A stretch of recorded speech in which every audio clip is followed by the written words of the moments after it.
अस्सलामुअलैकुम नाजरीन, आप मेरा यूट्यूब चैनल देख रहे हैं और मैं ज़हूर ताबिश आपके सामने एक नई वीडियो के साथ हाज़िर हुआ हूँ। आज मेरे साथ बहुत अहम शख्सियत ज़िला अटक तहसील जंड के रहने वाले जानी पहचानी सियासी शख्सियत मलक मोहम्मद अकरम साहब मेरे साथ तशरीफ़ फरमा हैं और आज इनके इलाके के मसाइल, सियासी गुफ्तगू और इनका इलाका कौन सी सहूलियात जो इनको प्रोवाइड नहीं हो सकी, उस लिहाज से हम इनके साथ तफसीली बात करेंगे। अस्सलाम वालेकुम। वालेकुम अस्सलाम। कैसे हैं सर? अल्लाह का करम बेटा, ठीक ठाक। आप ठीक हैं? अल्हम्दुलिल्लाह सर। मेहरबानी। सर ये बताइएगा कि आपका सियासी जो दौर है, सियासी आगाज़ आपका कैसे हुआ और किस शख्सियत से मुतासर होकर आपने सियासत का आगाज़ किया? बेटा, जहाँ तक सियासी आगाज़ का तल्लुक है, मेरे किसी काम के सिलसिला में तकरीबन 93-94 में जनाब मलिक अलयार ख़ान साहब से मुलाकात हुई। उनसे मुझे वास्ता पड़ा, उनको मैंने करीब से देखा तो उनकी शख्सियत ने मुझे बहुत ही ज़्यादा मुतासर किया और मैंने मुनासिब समझा कि इस जैसे ईमानदार इंसान के साथ चलना चाहिए। क्योंकि मेरा खुद ज़ाती जो पॉइंट ऑफ व्यू है वो ये है कि हर आदमी को कम से कम अपनी इस मुख्तसर ज़िंदगी में दो काम करने चाहिए। एक अपने बच्चों की तालीम और तरबियत, और सेकंड वन कोई खिदमत खल्क के लिए, जहाँ तक हो सके हर आदमी को कोई ना कोई ये किरदार अदा करना चाहिए। तो मेरा सियासी जो ज़िंदगी है इसका आगाज़ मलिक अलयार ख़ान साहब से हुआ 94 में तकरीबन। माशाल्लाह सर, आप बहुत अच्छा काम करते रहे हैं। तो ये बताइएगा कि कौन सी ऐसी पार्टियां थी जिनमें आपने शुमूलियत करके इसका आगाज़ किया? जहाँ तक पार्टियों का ताल्लुक है, मेरी पार्टी का नाम सिर्फ मलकान खुंडा है। अच्छा। मुझे जो काम भी मैंने कराए हैं मलकान खुंडा, मलिक अलयार ख़ान, मलिक इतबार ख़ान साहब की वसातत से कराए हैं। अच्छा।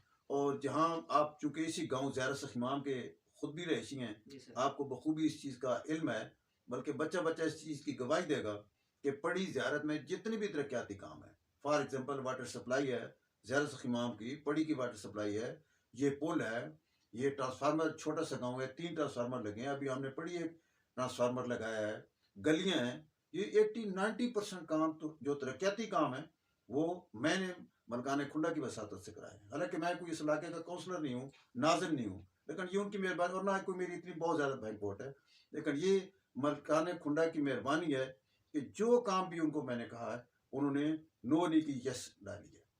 बल्कि शुरू में जब मैं मुझे जो बहुत ज़्यादा एहसास था, तकलीफ थी, ये जो बच्चियाँ सर पे खड़े रखती थी, मुझे बहुत पेन होता था ये कि यार ये बहुत ज़रूरी है वाटर सप्लाई। तो उसके लिए मैंने मलिक साहब से बात की और अल्हम्दुलिल्लाह आज आपके सामने वाटर सप्लाई ज़ाहिर इमाम की पड़ी की चल रही है। जी सर। तो सर ये बताइएगा कि इस इलाके को तालीमी लिहाज से कैसे बेहतर बनाया जा सकता है, और हमारे अगर एरिया की बात की जाए, ज़ाहिरा सखी इमाम गाँव और पड़ी हो गया, तो इसमें मिडिल क्लास तक भी स्कूल नहीं है और मैट्रिक लेवल की बात तो बाद की आती है। देखिए जी, इस सिलसिले में जब मलिक इतबार खान साहब MNA MPA थे, वो कई दफ़ा पढ़ी आए, उन्होंने जलसे में ये बात कही कि भाई मैं आप लोगों का, बच्चों का भी, बच्चियों का भी प्राइमरी को मिडल बनाता हूँ बशर्ते की जगह में। लेकिन असल जो मसला है जगह का है। जगह यहाँ के जो मालिक हैं वो जगह देते नहीं है, और गरीब गुरबे की बस की ये बात नहीं है। अगर जगह दी होती किसी ने तो यहाँ आज हर सूरत, यहाँ तो बच्चों का भी, बच्चियों का मिडल छोड़े हाई स्कूल होना चाहिए था। इसी तरह नाड़ा है, नाड़ा में भी आपके सामने अभी, बल्कि नाड़ा में हमने जो कोशिश की, एक दफ़ा मुझे अब्दुल हकीम साहब फौत हो गए हैं, उन्होंने, उनकी वजह से, वो मेरे बड़े उनके साथ अच्छे ताल्लुक थे, वो बहुत अजीम शख्सियत थे, नेक आदमी थे, तो उन्होंने मुझे कहा कि मलिक साहब इधर इस तरह है कि हमारी बच्चियां हैं जंड जाती हैं फर्स्ट ईयर सेकंड ईयर का इम्तिहान देने, तो इधर एग्जामिनेशन सेंटर इधर होना चाहिए नाड़ा। तो उस वक़्त इस सेंटर के लिए 2-3 उम्मीदवार थे, बसार मिठार के लोग थे इंटरेस्टेड, ये राजा मुख्तार साहब सगरी वाले ये भी इंटरेस्टेड थे, वो चौधरी अरशद साहब है मिठाल वो भी इंटरेस्टेड थे। लेकिन हमने कहा कि जी नहीं, हमारा जो गांव है नाड़ा, ये दूर है जीटी रोड से। आप यहाँ हमें एग्जामिनेशन सेंटर बच्चियों का, तो आज फर्स्ट अल्हम्दुलिल्लाह मलिक इकबाल खान साहब की मेहनत से, कोशिश से आज हमारी बच्चियाँ फर्स्ट ईयर सेकंड ईयर के इम्तिहान नाड़ा में देती हैं, उन्हें जन अटक नहीं जाना पड़ता। सर नौजवान नस्ल की अगर बात की जाए तो हमारे एरिया में अक्सरियत नौजवान ऐसे हैं जो बेरोज़गार घूम रहे हैं।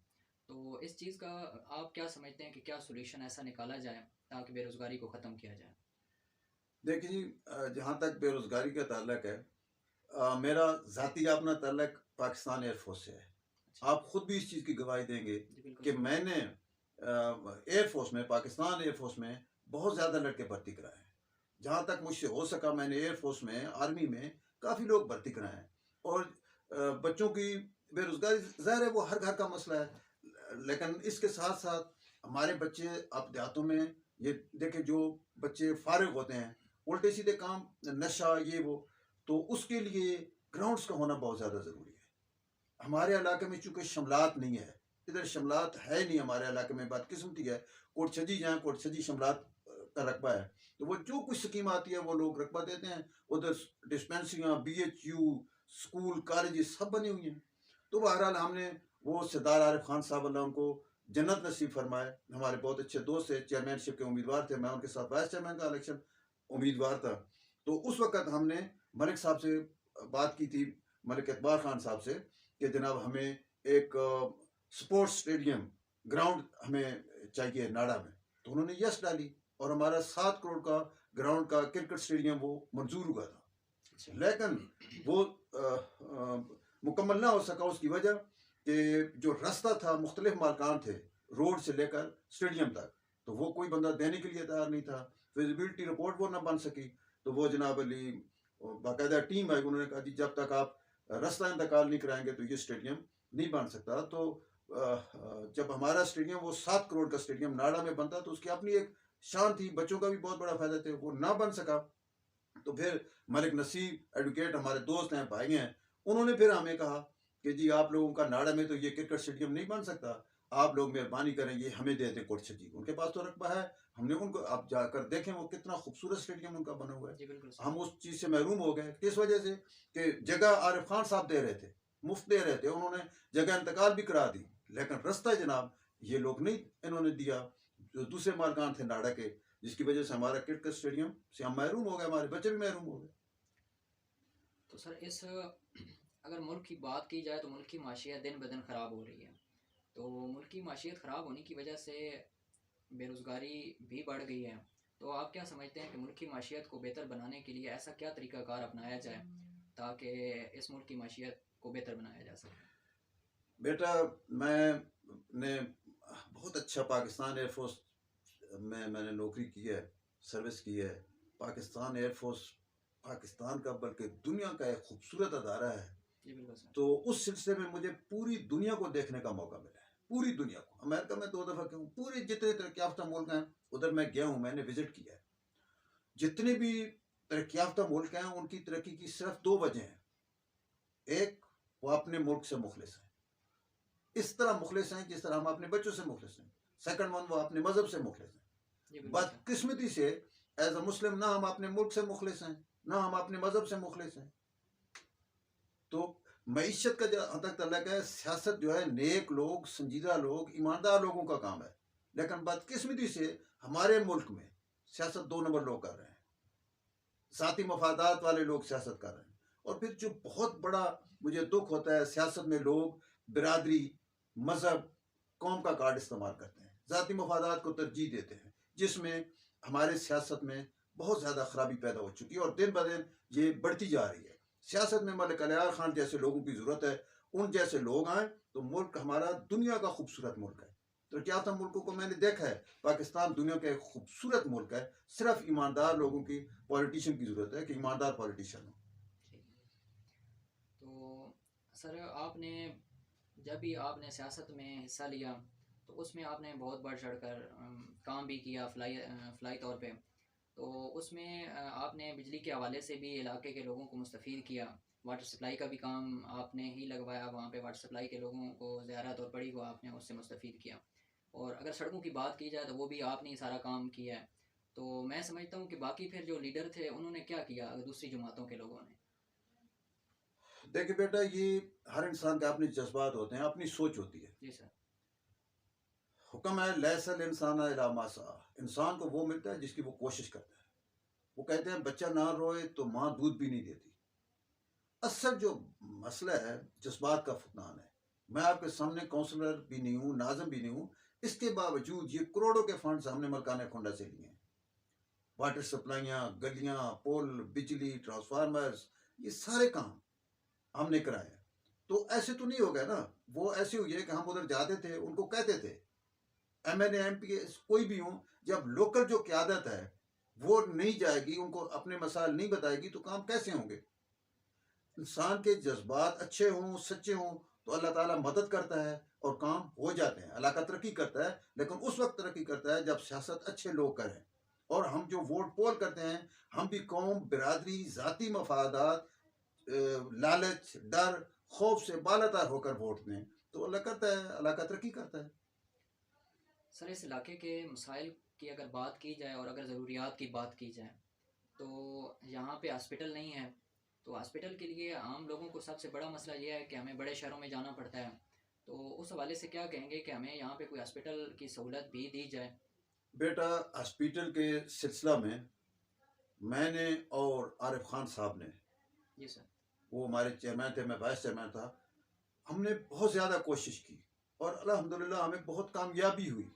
मलिक साहब से हमने बात की कि जी नाड़ा एक क्राउडेड टाउन है और इसके साथ बहुत ज़्यादा आबादी है, बहुत ज़्यादा देहात लगते हैं, तो मेहरबानी फरमाएं हमें यहाँ RHC दी जाए, जस्ट लाइक जिस तरह दुमेल है, जी सर। अभी खुंडा भी बन चुकी है।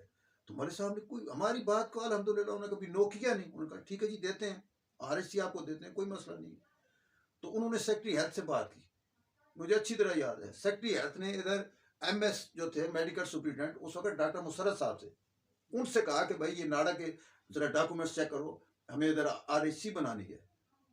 इधर उस वक्त खारमन डॉक्टर अब्दुल वहीद साहब हमारे इधर मेडिकल डॉक्टर थे नाड़ा में। तो जब उन्होंने पता कर, उन्होंने कहा जी कि नाड़ा में RHC तब बनती, जिस तरह कॉलेज तब बनता है कि हाई स्कूल हो, हाई स्कूल तब बनता है मिडल हो, मिडल तब बनता है कि प्राइमरी हो, तो RHC तब बनती है कि BHU हो। जब ये डॉक्यूमेंट चेक किए तो नाड़ा में तो BHU नहीं है, ये तो डिस्पेंसरी है। अच्छा। आज से तकरीबन 30-35 साल पहले नाड़ा में BHU मंजूर हुई, उसके लिए रकबा चाहिए था 8 कनाल, इन मालकान ने नहीं दिया, तो वो माड़ी वालों ने वो रकबा दिया 8 कनाल। 25-30 साल 35 साल पहले जनाब BHU माड़ी में बनी हुई है, लेकिन नाड़ा में वो नहीं बन सकी। क्यों नहीं बन सकी? रकबा मलकान नहीं दे रहे थे, इधर जो मालिक थे उन्होंने रकबा नहीं दिया। अच्छा। अगर वो 8 कनाल देते तो अल्हम्दुलिल्लाह नाड़ा में RHC होती। तो जब डॉक्यूमेंट मालिक साहब ने हमें फोन किया, उन्होंने कहा जी आप तो नाड़ा की RHC की बात करते हो तो डिस्पेंसरी है। डॉक्यूमेंट्स कानून ये कहता है कि पहले BHU हो फिर RHC बनेगी। जी बिल्कुल। तो मलिक साहब ने अपने टेन्योर में 2 RHC बनाई थी, एक खुंडा में और एक नाड़ा में उन्होंने रिकमेंडेशन की थी। नाड़ा में जो रह गई है उसकी वजह रकबा का ना होना है, और वो ये मालकान ने नहीं दिया। तो गरीब गुरबा तो इधर रकबा नहीं देते, उनके पास तो नहीं होता, जिसकी वजह से हम RHC से मालूम हो गए और हमें ये बहुत बड़ा लॉस हुआ। वाकई RHC जो है बहुत सख्त ज़रूरत है, इधर होनी चाहिए नाड़ा में, लेकिन RHC क्या BHU तक भी नहीं है। और उसकी वजह सिर्फ यह है कि इलाके के जो हमारे इधर लीडरान हैं, जो नुमाइंदे, ये उनका काम है, उनको चाहिए था मेहनत करते, उन्होंने नहीं इस सिलसिले में दिलचस्पी ली नहीं, कोशिश नहीं बनी, जिसकी वजह से ये लोग जलील ख्वार हो रहे हैं। बल्कि इसके अलावा RHC ये तो इस तरह हमारा रह गया। इसके अलावा एक मैं आम महफिलों में कहता हूँ, आपसे भी ये मैं बात कर रहा हूँ कि हमारा एक बहुत बड़ा और मसला है, वो है रास्ते का। जी बिल्कुल साहब। फॉर एग्जाम्पल आपकी कोई बच्ची, कोई औरत बीमार हो जाती है, वो गाड़ी में तड़प रही है, आप नाड़ा में एंटर होते हैं, उधर से ट्रक आ रहा है, उधर से कोई माल मवेशी आ रहे हैं, तो बच्ची तड़पती रहेगी। जी बिल्कुल। अब क्या करेंगे, किस तरह नाड़ा से निकलेंगे? क्योंकि नाड़ा में जो रास्ता है ये हमारा पुराना रास्ता, इधर से ये जो पठान कॉलोनी है, इधर से खानिजाज का बंगला इधर से था, इन लोगों ने इसकी बजाय उधर से बनवाया, दूसरी तरफ से। ठीक हो गया। जिसकी वजह से हमें ये बहुत, इसके लिए बहुत ज़्यादा ज़रूरी है कि रास्ते का मसला हमारा किसी न किसी तरीके से, और बहुत ही आसान मसला है ये कि मसलन अभी यहाँ से अपना निजारत है, उधर जाऊँ उधर तक तो रास्ता है, सरकारी रास्ता है, उधर से आगे गंदी गली थोड़ा सा रास्ता है, ये लोग दें। लेकिन असल मसला यह है कि ये जो हमारे लीडर्स हैं जो नुमाइंदगी इलाके की करते हैं, इनको काम करने का शौक नहीं है, इधर ये तवज्जो ही नहीं देते। इधर काम चल रहा है, बस मलिक साहब, खान जी ठीक है वोट आपको देंगे, मलिक साहब आपको ही वोट देंगे जी, आप खान जी आपको ही वोट देंगे, बस खान जी मलिक साहब, खान जी मलिक साहब, खान जी से काम चल रहा है। लोग इधर वोट, बस इस तरह ये मसाइल हैं। रास्ते का बहुत बड़ा हमारा मसला है, हमारे गांव का, बड़ी ज़्यादा खासतौर पर बहुत नाड़ा की ये आबादी है, उनका भी मसला है कि बाहर बैठ से कहीं से कोई रास्ते का इनको सोचना चाहिए। जो हमारी ये लीडरशिप है, जो सियासी लोग हैं, लेकिन नहीं सोचते। अदरवाइज BHU होता, RHC होता, बाहर से बेहतरीन रास्ता होता ताकि कोई रुकावट ना होती। लेकिन इन लोगों की अदम दिलचस्पी की वजह से ये मसाल हमारे जू के तू हैं। सर ये बताइएगा कि अभी मुल्क माशी बुरान का शिकार है, तो हमारे लीडर जो हैं वो आपस में लड़ाई झगड़ों में लगे हुए हैं, तो आप क्या समझते हैं कि कोई ऐसा सियासी लीडर है जो इस मुल्क को बदल सकता है, जो इसके हालात को बदल सकता है? देखिए बेटा, जहाँ तक सियासत का तल्लक है, मेरा अपना पॉइंट ऑफ व्यू ये है, पाकिस्तान में जितनी भी सियासी जमातें हैं सब पाकिस्तानी हैं, सब मुस्लिम जमातें हैं। जी बिल्कुल सर। हर जमात का मकसद इक़्तिदार हासिल करना होता है, हर जमात में अच्छे और बुरे लोग मौजूद होते हैं। मसला सिर्फ ये है, फिर वही बात आ गई जज्बात की। हम जज्बात नहीं रखते। हमारे जो सियासतदान हैं उन्होंने मुल्क के लिए कुछ नहीं किया। बदकिस्मती से ये कहना पड़ता है, एक तो जमहूरियत को चलने भी नहीं दिया गया। आपके पड़ोस में इंडिया है, देख लें कितनी खूबसूरत जमहूरियत है वहाँ। हमारे मुल्क में जब से भी इलेक्शन हुए हैं आज तक शायद ही कोई वजीर आजम हो जिसको टेन्योर पूरा करने दिया गया है। 2 साल 3 साल बाद उसको हटा देते हैं, नया आ जाओ, उसको हटा देते हैं, नया आ जाओ। तो जब एक बंदे को, कोई बंदा वजीर आजम बना है, जब उसको आप 5 साल ही पूरे करने नहीं देते, उसको अपना होश ही संभालने नहीं देते, तो मुल्क खास तरक्की करेगा। 1947 से लेकर आज तक यही होता आ रहा है कि किसी वजीर आजम को काम ही नहीं करने दिया गया, उसको अपना टेन्योर ही मुकम्मल नहीं करने दिया गया। और सेकंड वन ये, इसमें भी ये भी सच है कि मैं गुजारिश यही करूँगा कि सियासतदान भी अगर मलिक अलियार खान जैसे हों तो ये मुल्क आज हमारा मुल्क दुनिया में दूसरे या तीसरे नंबर पे होता। मैंने जो सर्विस की है उस लिहाज से मैंने तकरीबन दुनिया को देखा है, तो मेरा अपना ज़ाती निचोड़ है। मैंने तरक्की याफ्ता मुल्कों को देखा है, उनकी तरक्की करने की वजह सिर्फ ये है कि वो लोग अपने मुल्क से मुखलिस हैं, जो कि हम नहीं हैं। हम लोग अपने मुल्क से मुखलिस नहीं हैं। करप्शन, चोरी बेइंतहा है, कोई समझ नहीं आती कि नेक्स्ट इसका फ्यूचर क्या है। लेकिन असल जो मसला है हमारे मुल्क का, बहुत सारे मसाले हैं, लेकिन मेन मसला जो है वो नाइंसाफ़ी, इंसाफ का ना होना, कानून हर एक के लिए बराबर ना होना, और सेकंड वन करप्शन। हर अदारे में, हर महकमे में करप्शन है, चोरी है। कानून सबके लिए एक हो जाए, कानून का हर आदमी एहतराम करे और कोई बंदा चोरी ना करे, मुल्क के खजाने को नुकसान ना दे। मसलन मैं आपको वैसे बता दूं, एक दफ़ा मुझे मलिक अलियार खान साहब के पास में बैठा था, उन्होंने मुझे कहा कि बेटा अजीज़ा, मैं आपको एक बात कहता हूँ, एक बात पे अमल करना है। क्या जी? जिंदगी में कोई ऐसा काम नहीं करना जिससे आपके मुल्क को नुकसान हो।